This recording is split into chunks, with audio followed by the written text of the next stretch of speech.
Last words, Part 5. Detective. Peters looks at John's dead body for a moment, then over at the guard. Well, he just saved the taxpayers some money. Get someone in here to clean this mess up. Peters walks out of the room. He enters the hall of the prison. Prison guards run past him and enter the holding room. Detective Peters walks into a well-lit office where an older, heavy-set guard with a mustache is sitting behind a metal office desk. The office is well kept. Everything is in its right place except for a few scattered papers placed in front of the guard. Detective. Peters and the guard greet each other like they have only met one time before this. Here, I don't need this anymore. Detective. Peters pulls out a gun from behind his back and places it on the desk. The guard leans forward without looking at the gun. He is very anxious. What the hell happened in there, Detective? He blew his brains out. He couldn't wait for us to kill him. I guess he was in a hurry. Damn, he was always so well-mannered. He showed no signs that he would do something like this. Did he say anything out of the ordinary? One thing. What was that? He told me about a missing persons case. Did he tell you anything of importance? I would hope so. It was his last words. Detective, Peters said. Last words?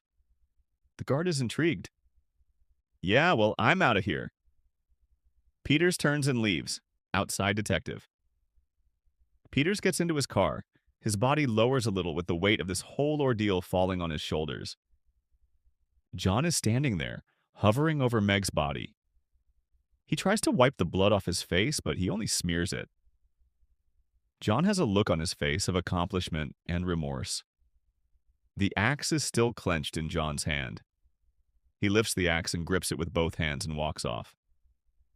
Meg's body lies there face down. John returns, and he rolls Meg's body over. She is wide-eyed, but the eyes have no soul in them. John carefully drags Meg's body onto a tarp. He covers her with part of it. John picks up a shovel that he has brought with him. With his free hand, he tightly grips the end of the tarp. He slowly drags Meg's body into the woods. Detective Peters is driving down the highway when he sees the house, which once belonged to John. He pulls into the driveway and gets out of his car. Other officers are there waiting for him. He walks to the front of the group. Okay, people, there is a teenage girl somewhere out there in those woods. Let's find her so her family can give her the proper burial, the one she deserves, one that is long overdue. Her name was Meg, and it's carved on a tree somewhere in those woods. Find the tree, and that's where she is. The first to find that tree calls me over before he or she does anything. Wait for me. Do nothing. Got it. Okay, let's find that tree. The officers enter the woods. An officer walks up to Detective Peters. Is this part of that old case you did many years ago? Peters looks the officer in the eyes. Yes. The officer is confused. But I thought you found all the bodies that were involved in the case. I did, but that sick bastard committed a murder 10 years before his reign of terror, and kept his first victim as a keepsake. Let's not talk about this now. Let's find this girl and make it officially over. Leave me be and find that tree. The officer leaves him. They search tree after tree, but no name. After what seems like a very long time, Peters finally finds the tree. Meg, there you are. I found it. I need some diggers. It's all over now, Meg. You can finally rest in peace. The diggers come over, as well as the other officers. We've got to do this very carefully because we don't know what condition the body is in. Go slow. They start to dig. A few days later, Detective Peters pulls up to a brick house. He gets out of his car. He walks up to the door and knocks. It opens, and an older lady is standing there. Mrs. White? Yes, Mrs. White said. Peters takes a deep breath. I'm Detective James Peters. I need to talk to you. Can I come in? Mrs. looks him over. Yes. Thank you, ma'am. They walk into the living room. In the living room, Mr. White is sitting in a chair. He stands up to greet Detective Peters. Peters walks over to Mr. White. Hello, sir. I'm Detective James Peters. Hello, Mr. White said. They shake hands. How are you? Mr. White said. Good, sir. Now, what's this all about? Mrs. White said with a smile. May we have a seat? Detective, Peters said. Sure, Mrs. White said. They all sit down. It's about your daughter. Mr. White sits up and his smile fades.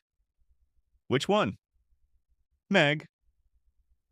Mrs. White grabs Mr. White's arm and starts to form tears in her eyes, and Mr. White has a look of disbelief. You found her? Mrs. White asked.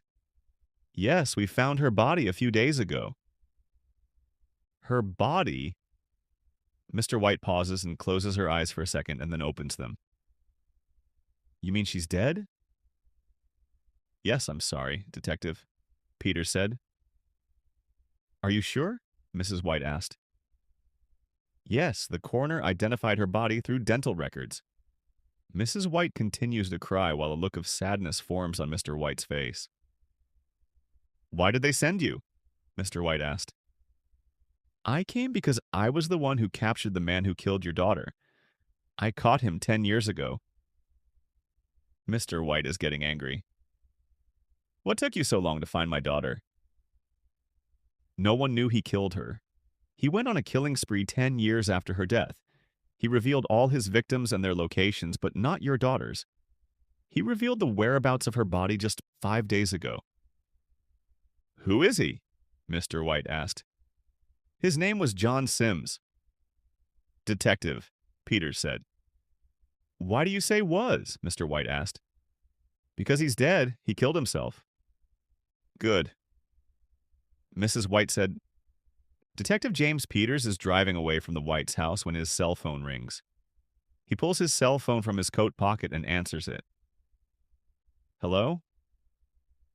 Detective James? Officer Dunn asked. Yes.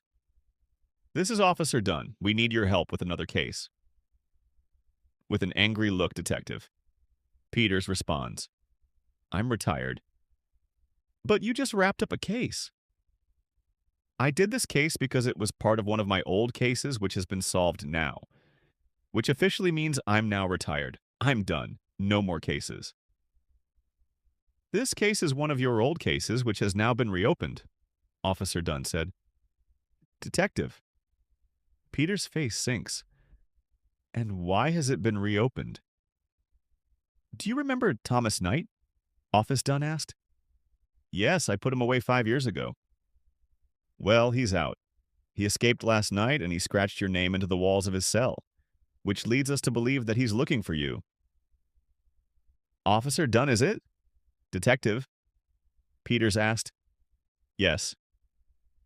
There are 2 things I need you to do.